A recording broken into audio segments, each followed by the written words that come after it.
se retrouve pour un tout nouveau carnet de lecture.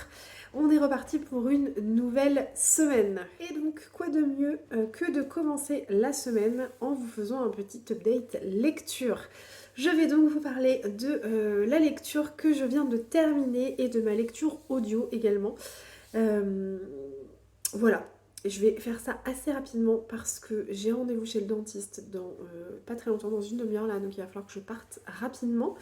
Donc je vais faire court et concis, enfin je vais essayer, c'est pas gagné mais bon. La lecture papier que je viens de terminer et que j'ai lu mine de rien assez rapidement, c'est Changer de ciel pour mieux voir les étoiles de Sandra Martineau.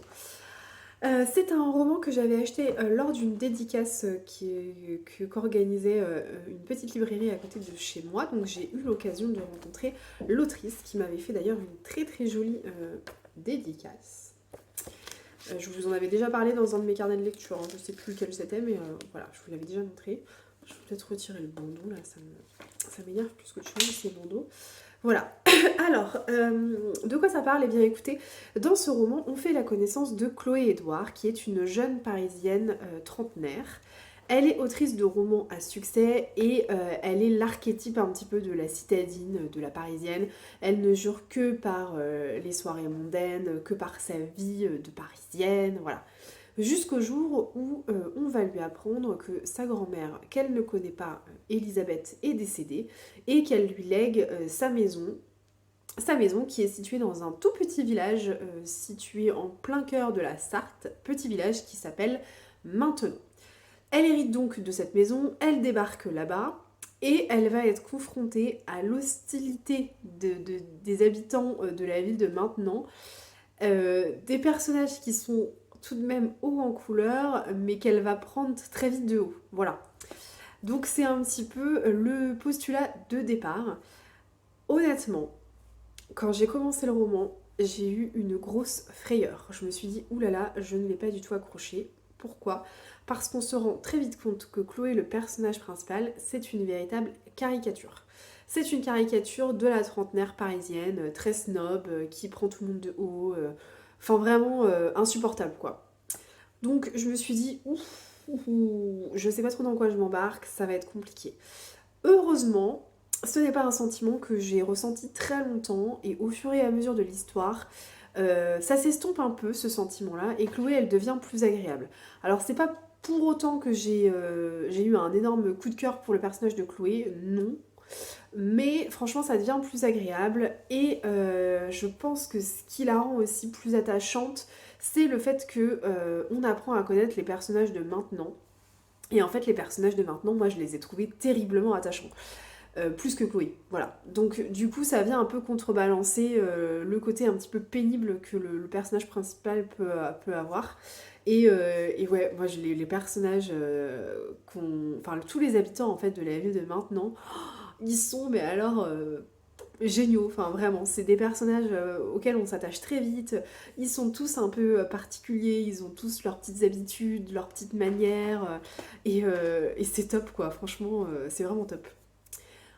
Alors, on est sur un roman qui est très feel good, avec une histoire familiale qui finalement reste assez classique, mais ça fonctionne, franchement ça fonctionne très bien. C'est un roman qui contient une très bonne dose d'humour, mais pas que, honnêtement, mais pas que. C'est un roman avec énormément de tendresse, et moi c'est surtout ce que je vais retenir, je pense, de cette lecture, c'est que c'est une lecture très très tendre. Plus que, enfin si, c'est très drôle aussi, mais plus au-delà de l'humour, c'est vraiment cette tendresse qu'on retient en tant que lecteur. Pourquoi je vous dis ça? Parce que ça tourne encore autour des personnages hein, du village, mais le lien particulier que les habitants vont avoir entre eux, cette façon un petit peu de se serrer les coudes, leurs relations amicales qui sont des relations presque fraternelles, c'est très émouvant. Donc vraiment c'est très tendre, c'est vraiment sympathique comme lecture. Le tout bien sûr est sublimé par une plume très agréable, parfois un petit peu piquante quand même, avec beaucoup de second degré, et voilà, et ça donne changer de ciel pour mieux voir les étoiles. Et j'ai presque versé ma petite larme à la fin. Donc bon, après, je suis un petit peu sensible, mais voilà. Mais ouais, vraiment, c'est une belle découverte. Alors, ça n'a pas été un coup de cœur, mais ça reste une lecture très agréable, une belle lecture pour l'été. Et quand j'avais rencontré l'autrice, elle m'avait dit qu'elle n'était pas du tout spécialisée dans les romans feel good, je crois, de mémoire, hein. Mais je vous dis peut-être des grosses bêtises, j'irai quand même vérifier, mais il me semble que elle écrit beaucoup de romans, plutôt des romans noirs, des romans policiers, des thrillers, ce genre de choses.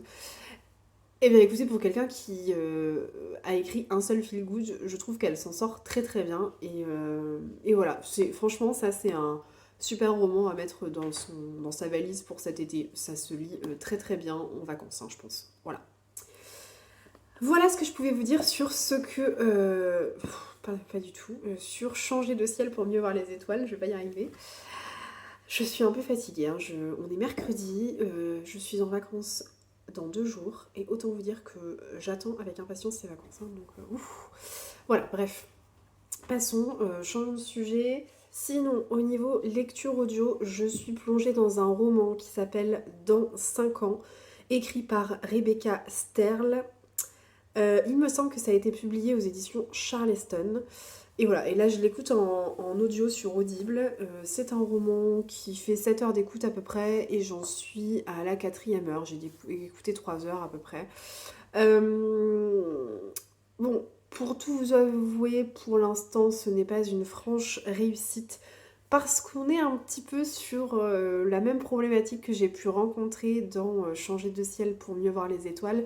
C'est-à-dire qu'on est sur un personnage principal très caricatural. Et alors là, pour le coup, je suis pas sûre d'arriver à dépasser mon premier ressenti par rapport à ce personnage. Là, ça fait déjà 3 heures d'écoute, et plus ça va, plus elle m'insupporte. Et il n'y a aucun personnage à côté qui peut faire la balance un petit peu. Voilà. Donc, j'ai un petit peu peur là sur cette lecture audio. Je, je m'accroche, je vais voir ce que ça va donner. Je vais d'ailleurs écouter mon livre audio là quand je vais aller chez le dentiste, mais bon, j'ai quelques doutes. Je viendrai vous en reparler un petit peu plus tard, je viendrai vous donner un peu le contexte avec l'histoire, etc.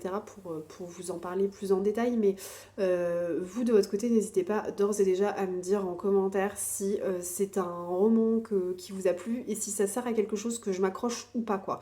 Parce que bon, j'aurais un peu l'impression de perdre mon temps si vous me dites que finalement c'est un roman qui vaut pas franchement la peine d'être lu. Voilà. Après, c'est toujours agréable de se faire sa propre opinion, je dis pas le contraire, mais j'espère que je vais pas être frustrée, quoi. C'est surtout ça. Bref, sur ce, écoutez, je vais vous laisser là. Je vais aller vaquer à mes occupations.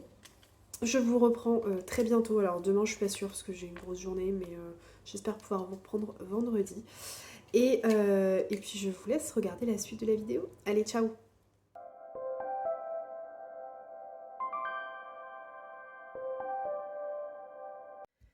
Hello! On se retrouve aujourd'hui, on est vendredi midi, et je viens rapidement vous parler de mes lectures en cours, puisque j'ai quand même pas mal avancé.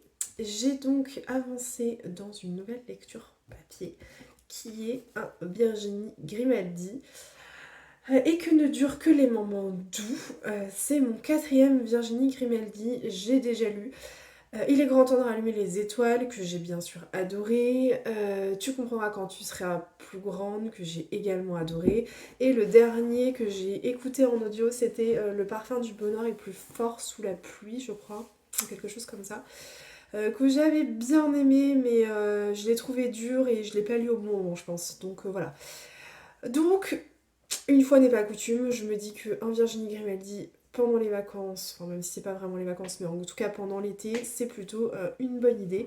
Et donc effectivement, puisque comme vous pouvez le voir là, j'ai bien avancé, hein, il me reste pas grand chose, puisque j'en suis à la page 315, donc vraiment on est presque au bout de ce roman, donc c'est plutôt cool.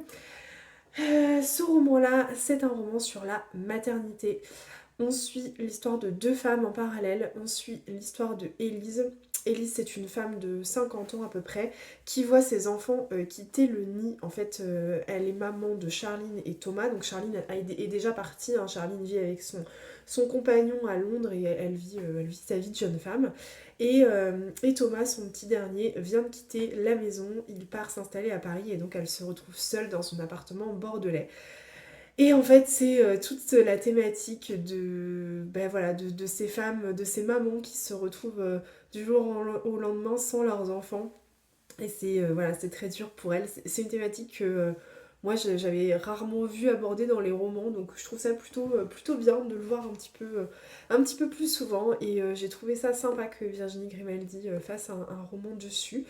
Euh, Moi, je ne sais pas ce que c'est, bien sûr, mais j'imagine que ça ne doit pas être évident voilà, quand on a vécu 18, 20, 25 ans avec ses enfants et que voilà, il quitte le nid. On se demande un petit peu ce qu'on va faire et c'est exactement ce que se demande Élise. En fait, elle se dit mais qu'est-ce que je vais faire de tout ce temps libre? Enfin, elle est complètement paumée, elle se rend compte qu'elle a vécu à travers ses enfants pendant toutes ces années. Et là, bah voilà, elle se retrouve un peu démunie, on va dire. Et en parallèle, on suit l'histoire de Lily. Lily, c'est une jeune femme de 27 ans qui vient de donner naissance à une petite fille prématurée. Et donc, c'est tout son parcours et tout son combat bon, avec son compagnon. C'est tout leur parcours, tout son combat, enfin tout leur combat pour faire en sorte que leur petite fille bah, puisse apprendre à s'émanciper, entre guillemets, à vivre toute seule, à ne plus avoir besoin d'appareil pour respirer. Voilà, c'est toute leur vie et toute leur avancée dans ce service en néonatologie. Je crois que c'est comme ça, néonat quoi. Enfin, et tout ce parcours-là qu'on suit et c'est vraiment poignant. C'est une belle lecture, franchement.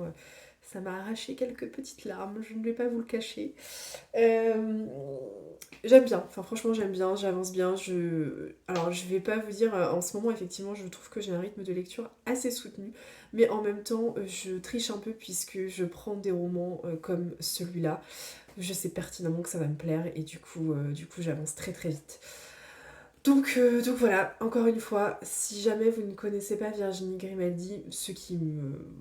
j'en doute fortement, je pense que vous êtes un grand nombre par ici à avoir déjà au moins lu un roman de Virginie Grimaldi, mais si ce n'est pas le cas par hasard, n'hésitez pas à vous lancer. Je pense que vous pouvez en prendre un au hasard et normalement ça va fonctionner, hein. La magie Virginie Grimaldi ne devrait pas trop tarder à fonctionner sur vous également.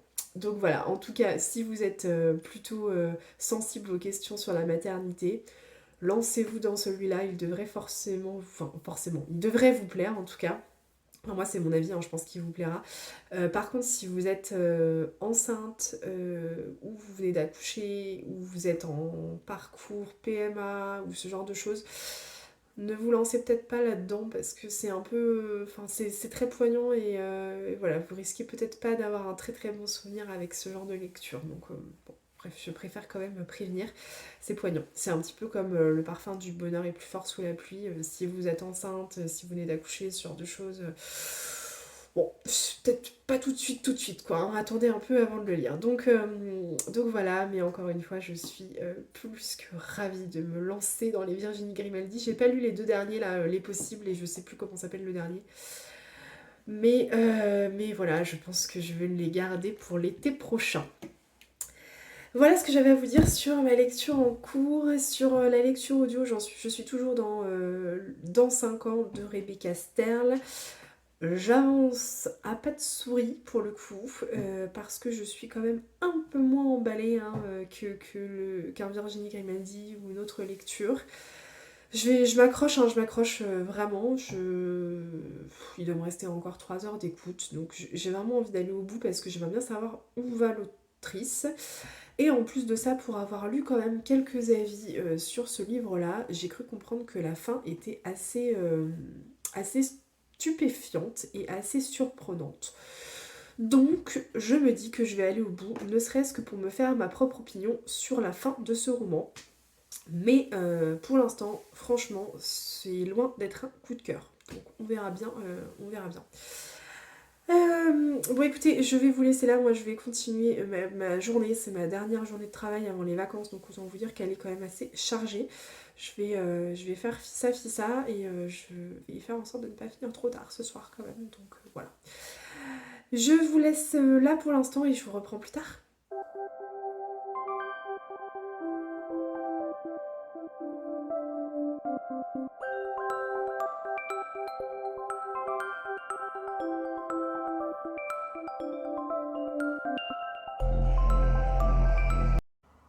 Hello!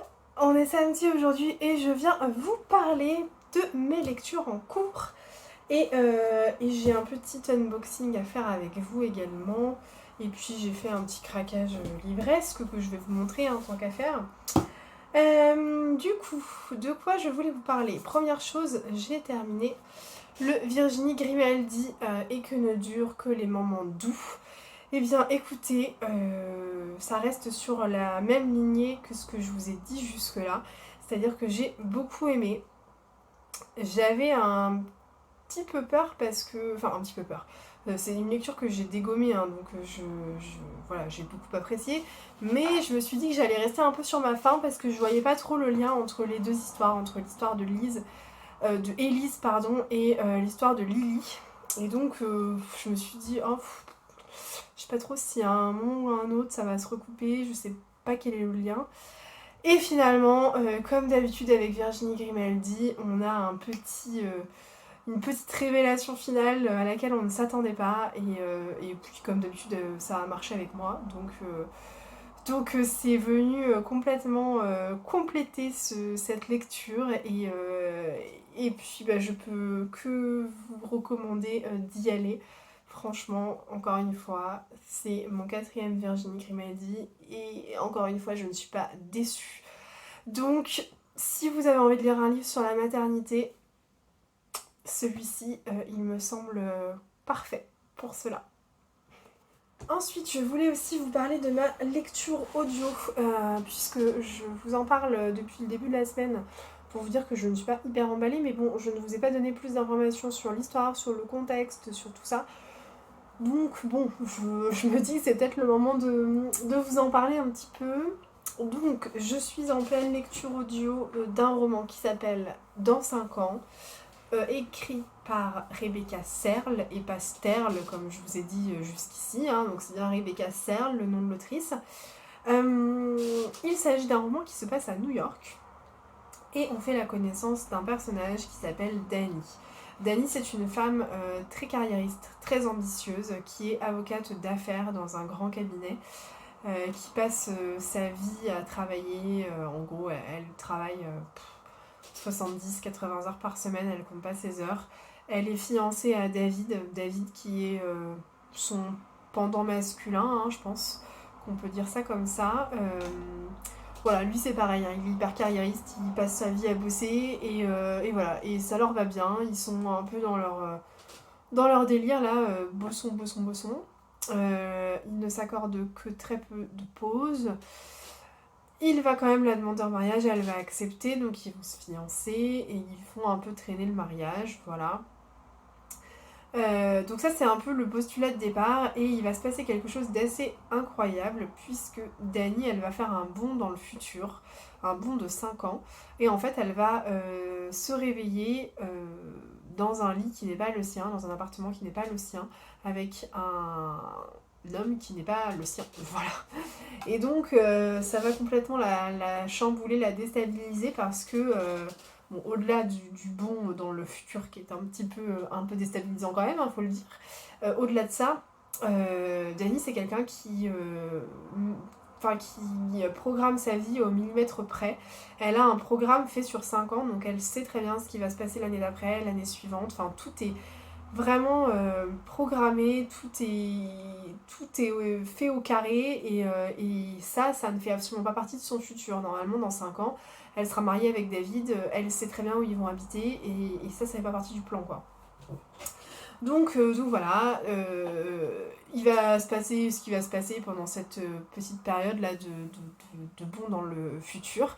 Et elle va revenir d'un coup d'un seul dans son époque actuelle, comme si de rien n'était. Elle va retrouver David, elle va retrouver son appartement. Et voilà. Et donc plus rien par rapport à ça. Et donc elle vit sa vie tranquillement comme ça. Pendant les 5 années jusqu'à arriver à la date décisive 5 ans plus tard. J'espère que vous m'avez suivi parce que c'est un peu entre les bons dans le passé, enfin, pas dans le passé mais dans le futur, pardon. Et tout, c'est un peu compliqué à suivre là comme ça, mais je vous assure que finalement c'est assez simple quand on lit l'histoire. Euh, Comme je vous le disais, moi je suis un peu sceptique, je suis un peu sur la réserve concernant cette lecture parce que je ne supporte pas le personnage de Dany en fait, tout simplement. C'est un personnage qui est très très caricatural. Alors autant ça me dérangeait pas trop avec le personnage de Chloé dans ma lecture de Changer de ciel pour mieux voir les étoiles parce que ça a amené quelque chose en fait cette caricature. Là pour moi ça amène rien en fait. Le personnage est caricatural parce qu'il est caricatural, point. Enfin il n'y a pas de but derrière ça. Et c'est très très très pénible. Enfin moi elle m'insupporte au possible. Elle est... Oh ouais, en fait, elle est très carriériste, très caractérielle, très... ouais, elle laisse pas de place à l'émotion, elle laisse pas de place aux sentiments, elle juge très vite les gens, elle juge très vite les situations. Et c'est un peu pénible, franchement, ce genre de personne-là. Elle est pas hyper sympathique, en fait, c'est un personnage qui est pas sympathique du tout, on n'a pas du tout envie de s'accrocher à elle. Et moi, je m'attache pas à elle. Enfin là, il me reste 2h30 d'écoute, je n'y arrive pas. Donc je me dis que si j'y suis pas arrivée en 5 heures, c'est pas maintenant que ça va se passer quoi. Donc voilà, donc comme je vous le disais, je vais quand même laisser sa chance au produit parce que je veux quand même me faire un avis global sur ce livre-là. Et je veux absolument savoir la fin quand même, puisque voilà, il y a pas mal de discussions autour de la fin de ce livre, donc je veux savoir ce qui se passe. Mais je pense pas que ce sera un coup de cœur, loin de là. Je pense pas que c'est une lecture qui va me laisser beaucoup de souvenirs. Voilà. Donc bon. Écoutez, si vous connaissez ce livre, si vous l'avez lu, n'hésitez pas à me donner votre avis en commentaire parce que je serais vraiment très très très curieuse de discuter avec vous pour avoir votre ressenti par rapport à cette lecture qui, moi, ne m'emballe pas plus que ça, mais vu qu'elle ne m'emballe pas, et ben justement, j'aimerais bien savoir et essayer de comprendre les raisons pour lesquelles il y a eu tant d'engouement sur ce livre et voilà, tout simplement. Donc n'hésitez vraiment pas. Écoutez ça, niveau lecture du coup, j'ai entamé le dernier Serena Giuliano, Sara Perchetti-Amo. Je vous en dis pas plus pour l'instant parce que clairement j'ai lu 27 pages, donc autant vous dire que je ne suis pas rendue très très loin. Je suis juste très très contente de retrouver la plume de Serena Giuliano que j'avais découverte avec Mama Maria, que j'avais beaucoup aimée. Enfin, je l'avais découverte oui et non parce que finalement je l'avais écoutée en audio, donc j'ai découvert la plume mais sans la lire quoi. Mais voilà, mais en tout cas, je suis très contente de me lancer dedans. Je pense que c'est un très bon livre pour les vacances, ça tombe bien, je suis en vacances donc on y va. Sinon, qu'est-ce que je voulais vous dire de plus? J'ai craqué. J'ai craqué pour un livre que vous devez connaître, mais alors tellement, enfin vous devez tellement en avoir marre d'en entendre parler de ce truc-là. J'ai craqué pour le premier tome de la saga Blackwater, La Crue. Roman que vous voyez défiler sur tous les réseaux sociaux, partout, qui est en rupture de stock dans un bon nombre de librairies. Coup de chance, dans la mienne, ils ne sont pas en rupture de stock, et du coup, à chaque fois je passe devant, donc j'ai fini par me dire, allez, on y va. Voilà, donc Blackwater, le premier tome. Je ne vous donne pas la 4e de couverture, de toute façon, je pense que vous avez déjà entendu parler de ce livre, donc je ne vais pas m'étendre sur le sujet, je vous en reparlerai quand je le lirai. Par contre, je voulais quand même souligner le magnifique travail de la maison d'édition qui est Monsieur Toussaint Louverture. C'est juste sublime, ce roman-là. Alors, c'est un livre de poche, parce que vous voyez, par rapport au Virginie Grimaldi, c'est un livre de poche, mais il est plus petit. Voyez, hop, on dépasse un peu sur le Virginie Grimaldi. Je sais pas si vous voyez. Donc, il est vraiment tout petit. Mais le travail éditorial est juste magnifique, enfin, c'est trop beau. Ils sont pas très chers, hein, honnêtement, ils sont 8 € je trouve, pour le travail fourni en termes d'édition, je trouve ça assez dingue. Donc voilà, très très beau travail. Pour rappel, si vous ne connaissez pas la maison d'édition Monsieur Toussaint Louverture, c'est la maison d'édition qui a décidé de rééditer tous les romans de la saga de Anne Shirley, donc Anne de Green Gables, que je suis en train de lire. Hein. J'ai lu les 2 premiers tomes. Et voilà, donc ils font un travail magnifique avec la saga Anne de Green Gables, donc forcément on n'en attendait pas moins de leur part pour la réédition de Blackwater. Voilà, je vous en reparlerai un petit peu plus tard du coup. Dernière chose que je voulais voir avec vous avant de vous laisser, puisque nous avons décidé d'aller sur la côte pour manger des moules frites ce soir avec des amis, donc je vais vous abandonner après. Je voulais du coup vous montrer. J'ai reçu une enveloppe, je cache là parce que bien sûr il y a mon adresse, donc voilà. Mais j'ai reçu une enveloppe, je n'ai rien commandé, rien demandé, rien, voilà. Mais je pense savoir de qui ça vient. Et si c'est le cas, c'est cool. Donc je vais ouvrir l'enveloppe, enfin je suis en train de l'ouvrir. Hop là, voilà. Attends, elle est là. Ouh, c'est bien ce que je pensais. Oh, trop bien, j'ai un petit pot. Alors c'est Eve qui m'envoie ces petites nouveautés de marque-page. Donc je vous les montre souvent les marque-pages de Eve parce que elle me les avait envoyées il y a quelques temps, je vous avais montré dans un carnet de lecture. Et j'aime beaucoup ce qu'elle fait, donc voilà. Du coup, ils accompagnent souvent mes lectures, ces petits marque-pages, je trouve ça sympa. Elle a vachement bien emballé ça. Voilà. Oh là là, trop bien. Oh, trop mignon. Oh ben... Oh. Alors du coup, elle m'a envoyé ses nouveautés. Donc on a 2 petits marque-pages, ils sont trop beaux. Rallumer son cœur et éclairer sa vie en savourant chaque jour toutes ses couleurs et plus. Il est pas trop beau avec ce flamant rose là. Très estival, parfait. Et j'ai un autre marque-page qui fait un peu plus printanier là. Savourer les bulles de bonheur du quotidien. Voilà. Donc j'ai ces 2 là, je vous les montre un peu plus en... Voilà. Et sinon, elle m'a envoyé des petites cartes. Ah, elles sont trop belles. Oh là là là là. Ah ouais, ah, elles sont magnifiques. J'ai 2 petites cartes.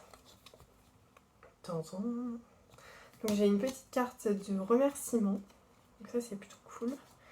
Et j'ai une carte au milieu des vagues à l'âme, nager comme une sirène et suivre son flot. Ah, celui-ci j'ai le marque-page. Donc voilà, je suis trop contente. C'est cool parce que ces petites cartes là, c'est sympa, ça va permettre... Voilà, quand on a une petite carte à envoyer pour un remerciement ou ce genre de choses, c'est toujours très pratique. Puis en plus, elle m'a mis des enveloppes avec, alors c'est top. Bah écoute, merci beaucoup Eve, c'est très gentil si tu passes par là. Je te remercie parce que ils sont trop beaux.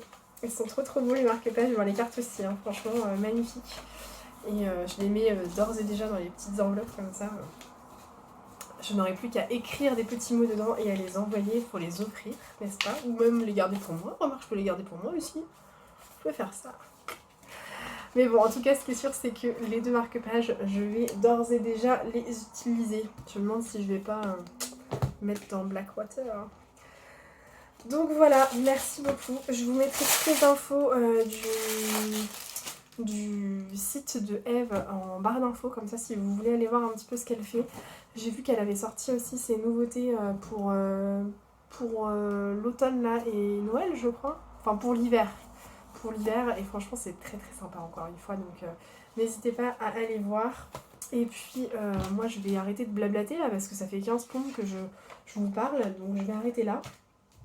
Je vais aller sur la côte profiter et puis je reviendrai vous parler un petit peu plus tard.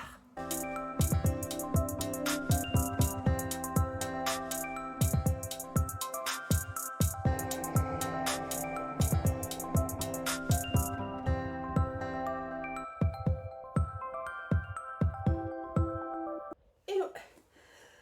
On est lundi et je viens clôturer ce carnet de lecture. Je voulais clôturer ce carnet en vous donnant mon avis final sur Sarah Perchetti Amo de Serena Giuliano que j'ai terminé hier soir. Je suis très contente de mon rythme de lecture de cette semaine parce que franchement j'ai bien carburé, j'ai lu 3 livres et j'ai presque terminé mon livre audio, donc je trouve que c'est plutôt pas mal. Plutôt pas mal, en plus c'est des très bonnes lectures pour la plupart, bon, sauf mon livre audio où je suis encore un peu sceptique, mais bref, je ne reviendrai pas dessus dans ce carnet de lecture. En tout cas, c'est des très bonnes lectures et Sarah Perquet-Tillamo n'a pas fait exception à la règle, là encore c'est une très belle découverte. Alors, avec Sarah Perquet-Tillamo, on découvre l'île de Procida au large de la côte napolitaine. Et en fait, on fait connaissance avec Alba. Alba, c'est une jeune femme qui possède une maison sur l'île. Et en fait, elle connaît cette île comme sa poche puisqu'elle y vient tous les étés depuis 38 ans. Et cette année, elle vient y passer des vacances avec son mari Valentin et sa fille qui a tout juste 3 mois, Emma. Nino, le meilleur ami de Alba et Valentin, va venir les rejoindre. Meilleur ami et parrain de leur fille aussi, quand même.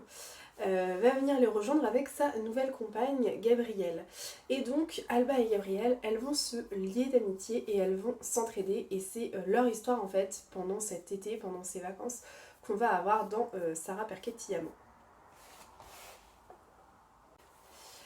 Sarah Perquet-Tillamo, c'est une histoire qui met en avant la femme avec un grand F, celle qui vient de donner naissance, qui ne se reconnaît pas, qui ne supporte plus son corps, qui est mal dans sa peau, mais également celle qui aime inconditionnellement sans être aimée aussi fort en retour, qui se sent contrainte, qui se sent écrasée par cette relation et qui a peur de son compagnon en fait, hein, tout simplement. C'est une histoire qui est réconfortante, Sarah Perquet-Tillamo, parce que euh, c'est une histoire qui est une histoire de solidarité en fait. C'est presque une ode à la sororité, un petit peu comme on pouvait l'avoir dans 8 battements d'ailes de Laura Trompette, mais abordée d'une façon totalement différente. C'est vraiment deux histoires qui n'ont rien à voir, hein, bien sûr, mais du coup on retrouve un peu cette solidarité féminine et ça fait du bien. Les personnages sont des personnages charismatiques et on a vraiment envie de s'attacher à ces deux femmes-là, donc on les suit pour notre plus grand plaisir jusqu'à la fin du roman et on en redemande. Gabrielle et Alba, en fait, elles vont s'entraider au maximum pour jusqu'à être assez fortes pour recouvrer leur liberté, pour s'émanciper en fait. Et ça c'est beau, franchement c'est beau. Les personnages du roman, ils sont très réalistes et c'est ce qui est vraiment appréciable dans Sarah Perquet-Tillamo parce qu'ils ont leurs failles, ils ont leurs faiblesses, ils ont leurs qualités, leurs défauts.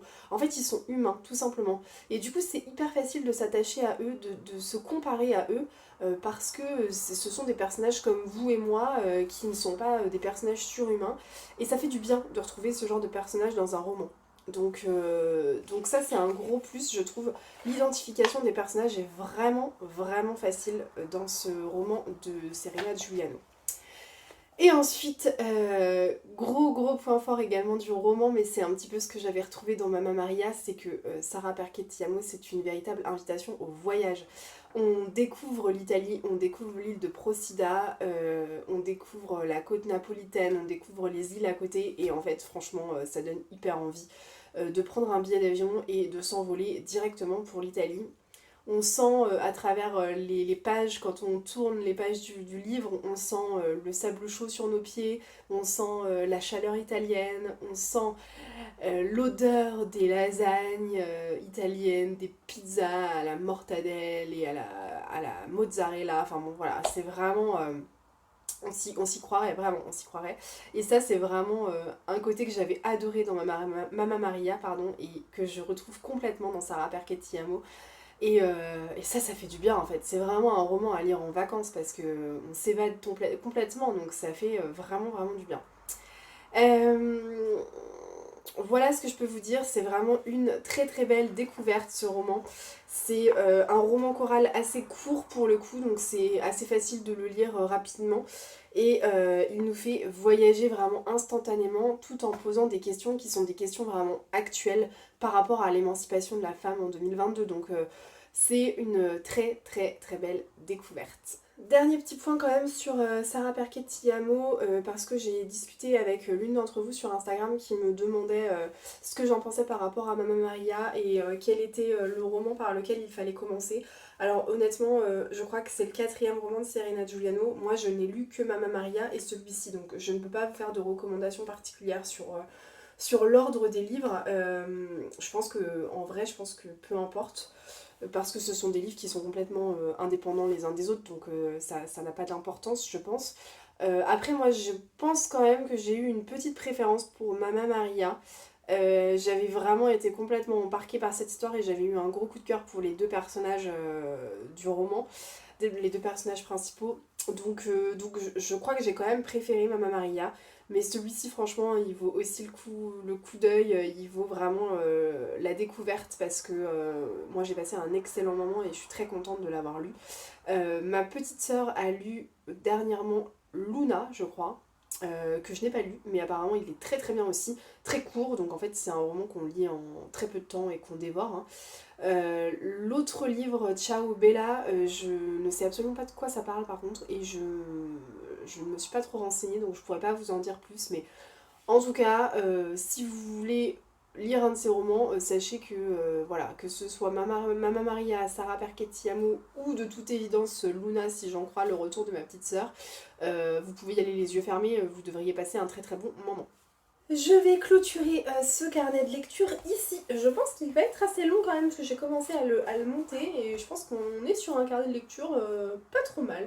À vrai dire, avec trois bonnes lectures, une lecture audio, quelques petites réceptions de marque-page. Merci Eve encore une fois.